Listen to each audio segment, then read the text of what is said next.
আমাদের কাছে একটা খবর আছে যে কৃষ্ণনগর দুর্গাবাড়ি এরিয়ার নিধান দেবনাথের বাড়ির একটা ঘরের মধ্যে কিছু কন্ট্রাব্যান্ড আইটেমস আছে।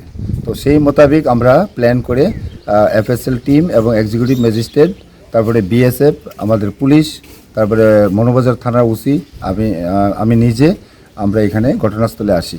তারপরে এনডিপিএসের যে প্রসিডিউর আছে সেই প্রসিডিউর মোতাবেক আমরা ঘরের চাবি ছিল না তালার, তো বাড়িতে একজন মহিলা আছে বাড়ির মালিক, তো ওনার কাছে চাবি নাই। তারপরে আমরা ঘরের তালা খুলে আমরা ঘরে সার্চ করি প্রসিডিউর অনুযায়ী।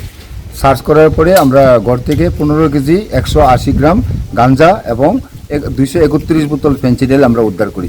সেগুলি আমাদের যে নিয়ম অনুযায়ী এনডিপিএসের সেগুলিকে আমরা সিজার করি এক্সিকিউটিভ ম্যাজিস্ট্রেটের সামনে। আমরা এটা নিয়ে এসে একটা স্পেসিফিক কেস রেজিস্টার করব এবং তদন্ত আমরা শুরু করেছি।